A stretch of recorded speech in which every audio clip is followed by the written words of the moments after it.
Yo, what's going on? It's Volcano Beats live from the lab, man. Pots and Pan Audio. And today, I'm coming at y'all with my new series, basically. I'm just gonna be detailing the crazy, dope, or just questionable things that happen in the music production industry weekly. On my, you know what I'm saying, my weekly wrap up, basically. So tune in Saturday mornings and I got you. So this week, my first week, I'm gonna try to give you about 3 topics, not too crazy, just 3 different ideas for you to just go on with your day with. Basically, things that happened this week. So this week gave me a lot of materials, a lot of weird, wild stuff happening this week. But first, before we get into the topics and do all that, hit that subscribe button, hit that like, man. I've been on a hiatus for a while. I'm a live sound engineer, I'm a studio engineer, producer, everything. So I was out of the studio for a while, man. I've been doing small shows, big shows, shows out of the state, all over the United States, working, grinding. So now I'm back in the lab, time to get back to work. So hit me with some of that love, that like and subscribe, man. I'm gonna be more consistent. I promise this time, I promise. But yeah, this week, man, my first topic is, I'm gonna cue the music. I should put music in the video, but Moog music, dog. They let go of like a lot of their employees. They with plans to cancel the manufacturing wing in the United States. They got the dopest factory. All the videos, we've all seen the videos of some of our favorite electronic artists going to that factory, like making their own Moog. Sometimes they just, like, I seen one with Corey Henry. He's one of the dopest, like, keyboarders there is. He's there just like making me feel bad. Like, my Moog never sounded like that, but it's a lot of dope artists been through there. And so it's like this place is like a museum. It's like mythic to us, and it's crazy that they're about to close it, man. Like, so if you don't know, in music, the company that owns Akai, Elisa's, and Newmark, and a couple other things, a lot of other things, it's a big conglomerate. They bought Moog a few months back. At first, I'm not even gonna lie, I was happy, because I'm like, okay, Focusrite is buying a lot of bought Dave Smith. Behringer, they basically, the tribe, they buying people. They not buying companies. They going to find the person that first designed synths back in the 70s and 80s and buying them. Like, I got a sub myself. I can't even, I talk crap about them, but I got a sub. The KRK dude made a sub for Behringer. I got it at the crib. So I can't knock him for doing that, but in my opinion, if they bought something like Moog, I wouldn't say it'd be a monopoly, because it's a lot of other synth companies out here, but I think they would have been too powerful if they had owned Moog, in my opinion.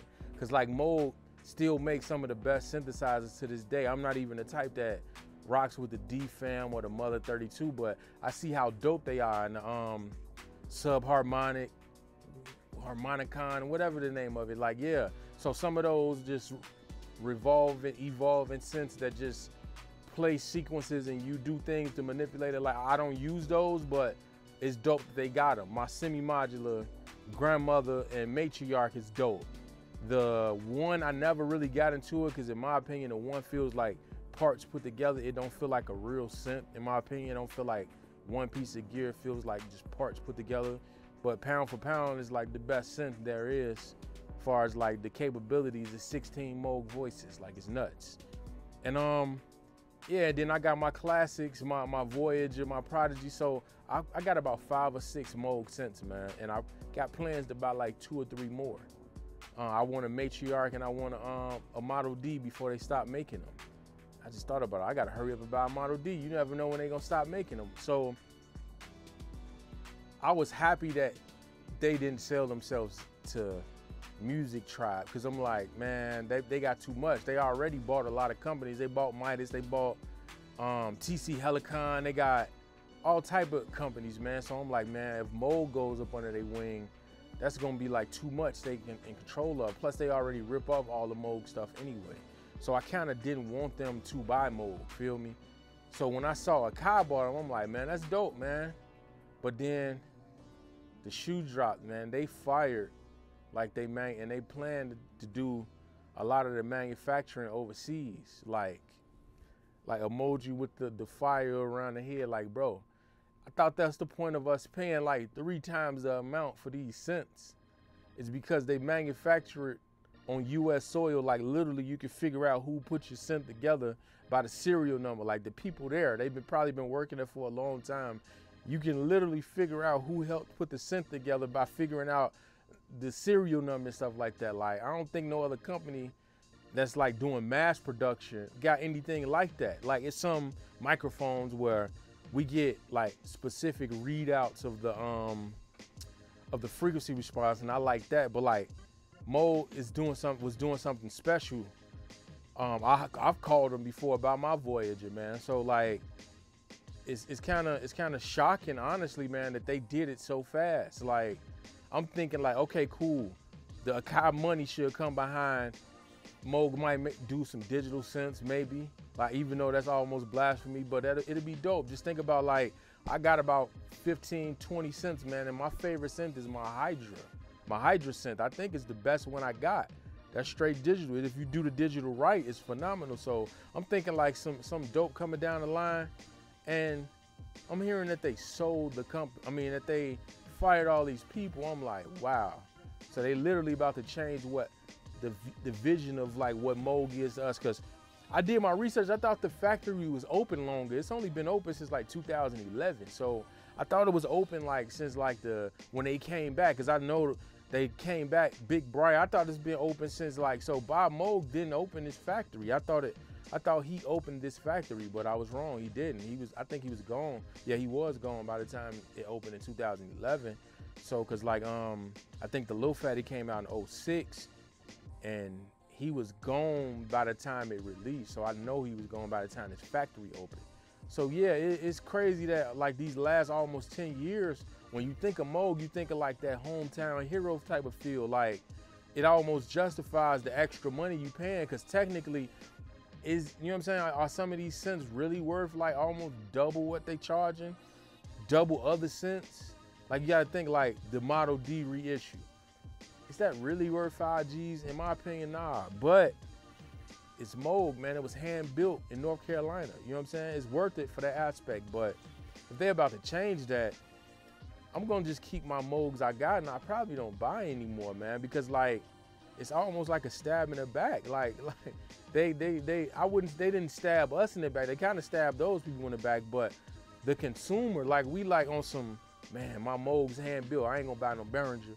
But like, what's the point? Like if they about to start manufacturing like kind of the same way. So yeah, man, this was like a win for Behringer. I'm not even gonna lie. They didn't buy Moog, but this news is a win for them, man, because they need to start making their own sense. If Behringer, with all the technology of they got under their wing, all the people, and then being able to take things apart and replicate them and all that, man, they can make like the best synth on earth. So like this could be like a step back for Moog in the long run. A company like Behringer can come out with some they own synths for real and really manufacture them, because that's what I don't like about Behringer synth. I probably own about 6 of them. I got one over there. I got the monopoly. They crappy is you know what, man. And I'm not gonna lie, I bought a subsequent 37 directly from the factory. And that it had some weird wobbly stuff going on too. I don't know why I didn't send that thing back, but yeah, it was like one of the buttons on one of the presets never worked. So yeah, it's not like it doesn't happen with other companies, but Behringer has like been on almost every synth I've ever bought for them. I had an Odyssey, bro, I could not get that thing in tune. Like it was ridiculous. And I sent it back and it was a defective one, but it made me don't even want the Odyssey now. I'm gonna get a Korg one eventually. Had a couple Deep Minds. Deep Mind is a phenomenal synth. It's technically not an original synth because it's like just a beefed up Juno or whatever, like a new age Juno, but it's still like their original synth. So if they just take Deep Mind to the next level without so much menu diving, like they're gonna definitely take a step up. That's what they kind of need to do, because the Deep Mind is, to be honest, I'm probably gonna buy another rack. I had a 6, I had the rack, and I had a 12. So the 12 got broken. The 6 I ended up selling for something, and then the rack I end up selling, I bought something else. I think I ended up buying my grandmother with the money, so it was worth me selling. But I'm gonna get another one. But back to Moog. Like, yeah, it's weird that they like kind of changing like the way we view them, like literally right before our eyes. This company has done it before, man. I'm an MPC head, so we know that when Newmark bought Akai, it changed like Akai. I'm still one of those people that kind of I love the functionality of some of the newer MPCs, but I can't talk crap to people or deny the fact that the 60 and the 3000 are like superior pieces of gear. You know what I'm saying? It's like a digital amp compared to like a super dope tube one from the 70s, like a Vox or something, or whatever other dope amp. Like, yeah, your new one, but the old one has got a sound that the new one can't really get, or it's a feel. Like the 60 and the 3000 feel like instruments, and the other ones they like tools. It's like a difference. So they've done this before with other major companies, with other iconic brands. So it's crazy. Hopefully, like, man, I'm hoping that they kind of gonna take the Focusrite route with like Dave Smith with Sequential, because it seemed like Sequential was like more kind of like staying true to what's going on with Sequential and just putting some dollars behind the manufacturing, you know what I'm saying? And letting their designers and everything stay the same. But yeah, for Moog to just get rid of all the people, that's kind of crazy, man. We already paying like at least 30% more for their cents than we should, in my opinion. But that sound, man, that sound when you got a square, drop it down 2 octaves, nothing sounds like it, man. Like, I don't know why. I've got all these synths, a dope Moog square oscillator, drop down a couple octaves, nothing compares to it. So as long as they got that magic, they gonna have us. So we'll see how this shakes out. But yeah, that's my first topic, man. Moog, come on, man, you on the clock. You got some explaining to do, bro. That was wild. All right, cool. So topic number 2, we're gonna get into, it's a crazy little thing that's been going on, UAD plugin sales.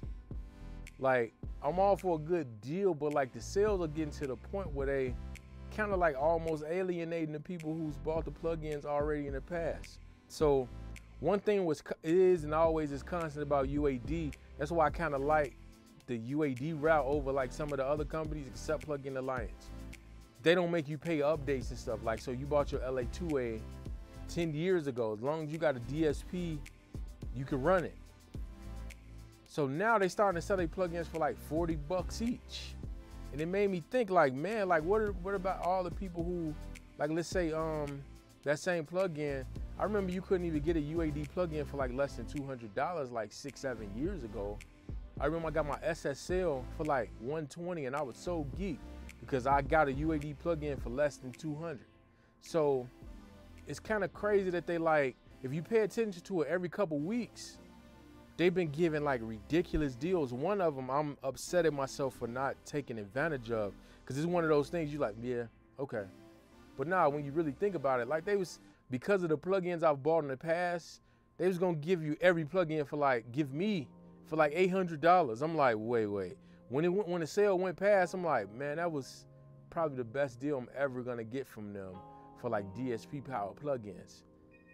And I understand why they gotta kind of adapt to the times, because the plugin capabilities with like just native plugins is different now, because we got M1 Max and M2s and M2 Pros and M2 Maxes and all the furthermore and so on, whatever. But so you don't need so much of that DSP power. I know me personally, I don't even start using my DSP plugins until I start running out of resources, and I rarely run out of resources.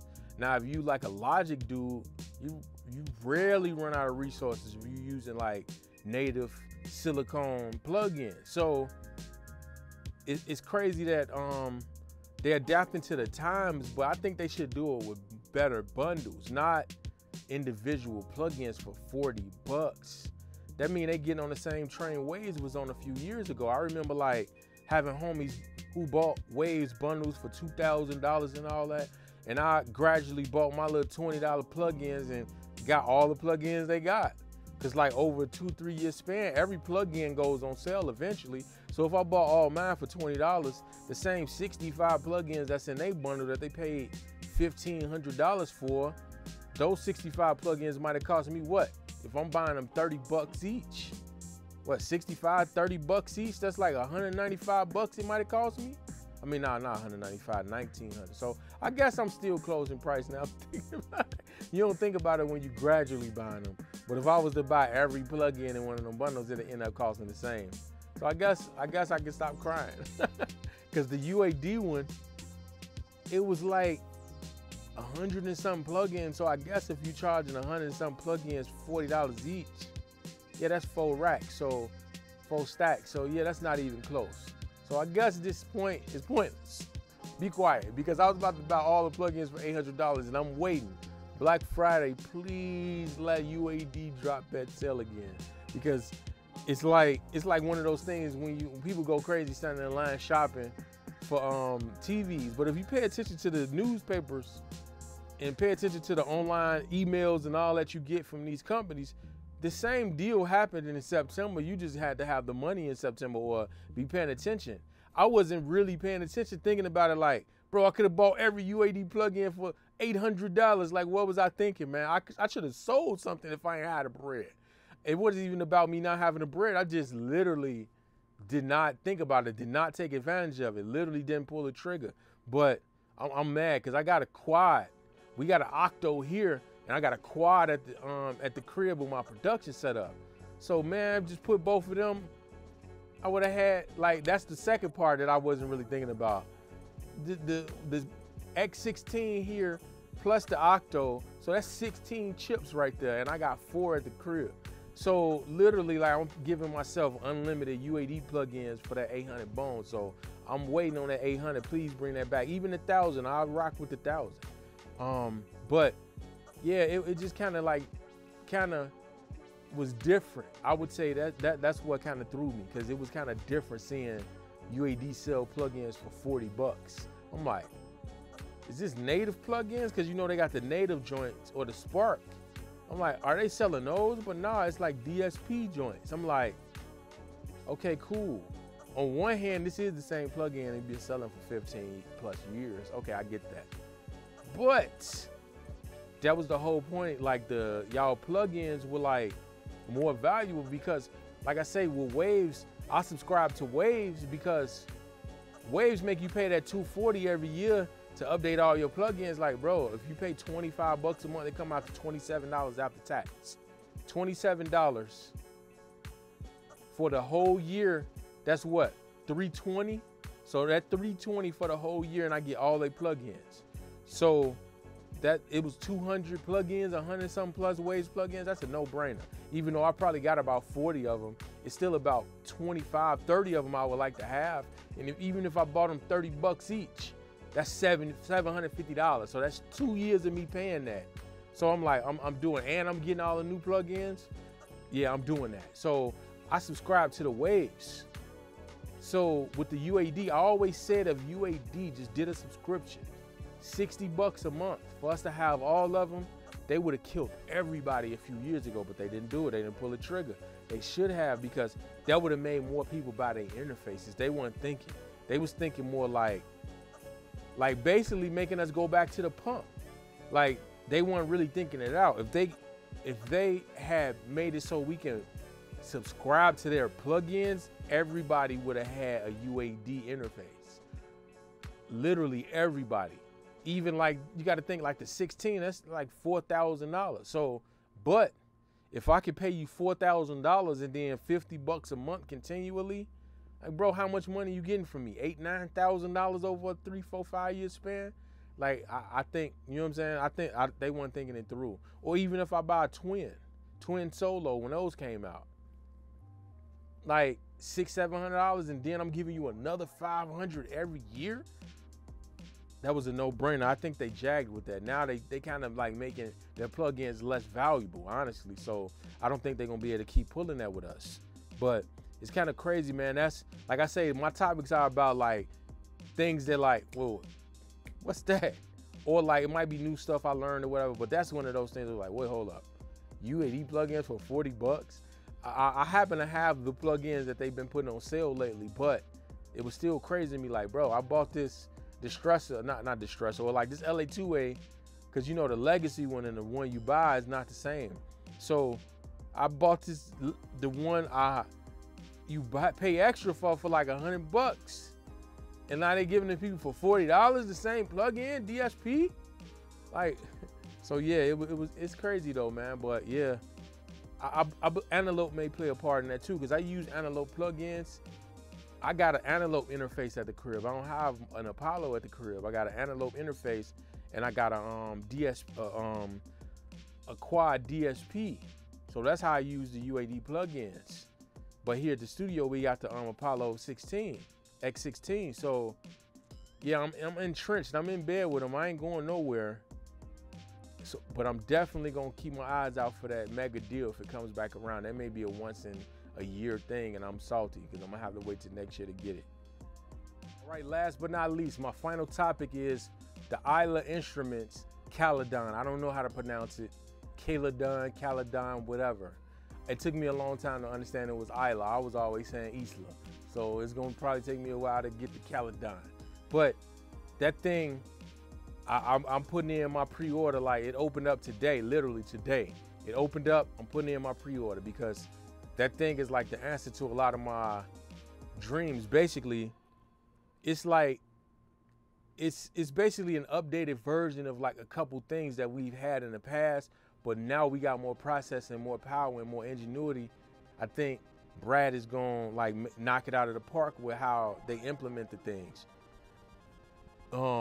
I got an S2400, so I can attest to like the quality of like his pieces of gear. And I even got more than that. I got a couple synths that he was selling when he bought that big haul of synthesizers. I bought a MS-10 from him and a Moog Rogue from him. So then they still working fine. They doing just good. They at the crib. So yeah, I can attest to like him being a tech dude too. So that's why he's so good at making stuff and coming up with ideas. He's been ripping stuff apart for a while. So this new thing he's got coming out though, is basically like a super synth.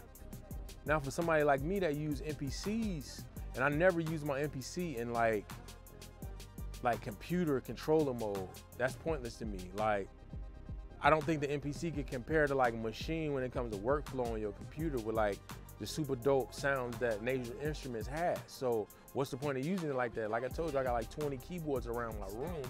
I got everything connected to MIDI devices, the Mio XLs. I got 2 of them.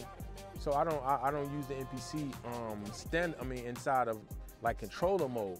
I use it standalone 100%. So something like the Caladan is dope. It's basically a standalone hardware synth that is 8 different engines that they coming up with, DSP cards that you can put inside if you want to like. So the different engines is like FM synthesis engine, so you know the DX7.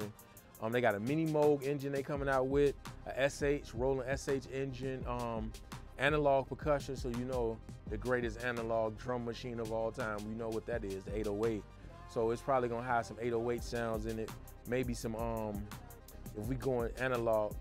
Yeah, cause all the other dope drum machines are like more digital. So that's one of the only, 909 is like hybrid. So it's probably gonna have 808, 909 in that engine. It's got its own engine, so it's like a System 8 or whatever, where how the System 8 has its own engine. I love it. I got my System 8 right here. It took me so long. That's probably why I'm geeking about this one, because it took me forever to buy my System 8. I don't know why, but I ended up buying one used, and this one's got the Juno in it, the Jupiter, and the SH, plus the System 8 engine. So it's like 4 cents. That's how that little Caladan thing is. But it takes it a step further. It's even better, because it's plans in the future for you to be able to host VSTs in there. So it was companies that did that before. That's what I was saying. It's like more of a updated take on like some things that were out already. I forgot the names of them, but it was like 2 or 3 companies that had VST players for people like keyboard dudes who may go on stage and they want to bring like they sounds from like Absinthe on stage with them. So what's dope about that is like people like me were, let's say it's like, let's say I'm using like Arturia just one of the Arturia synths. Because Arturia synths aren't like based on like sample libraries. That's like they literally a candidate to be able to put inside of there because they got their own, like, it's not called DSP. I'm not gonna disrespect it and call it DSP because they say it's not DSP, but they got their own way of creating the sounds. So if you can put those inside of that little piece of gear, man, I would be so geeked because like literally the Analog Lab and Omnisphere are literally the only reason I even touch computers now. I'm 100% on my MPCs and synthesizers.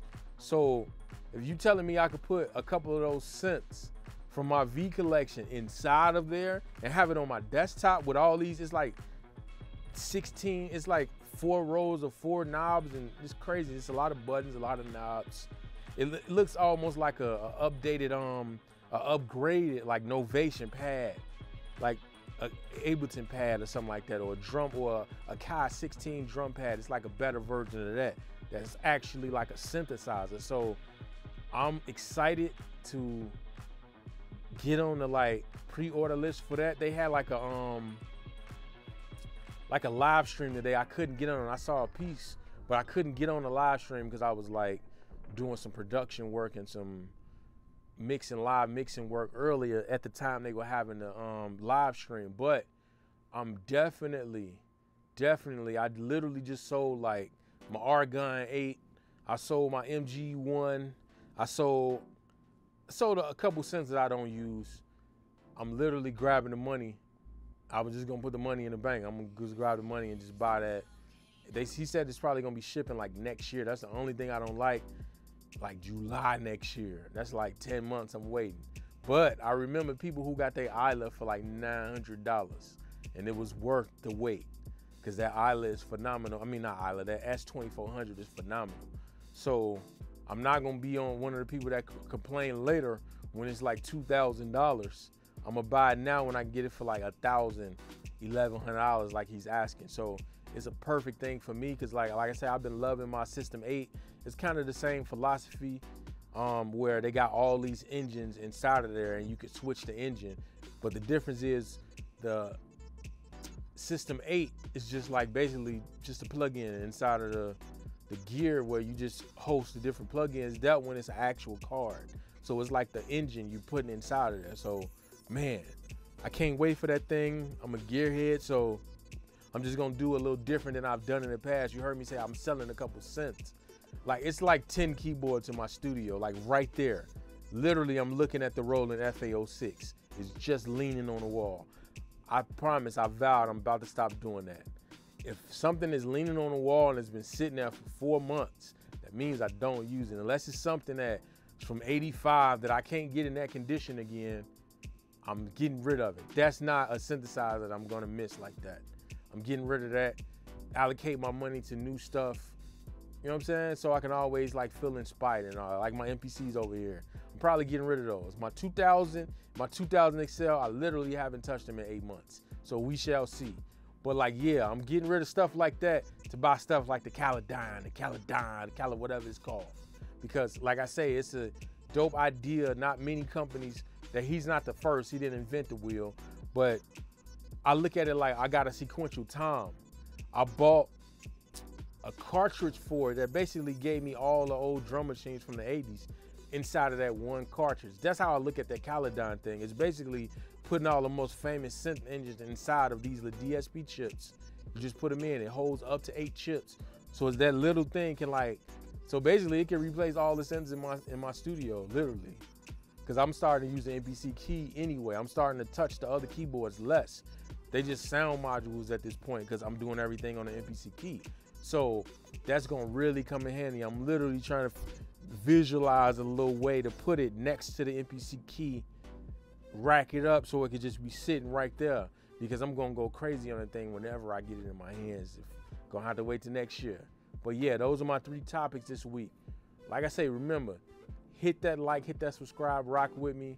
We're gonna keep it moving, keep it going, and I'm out of here. About to get back to work. Peace.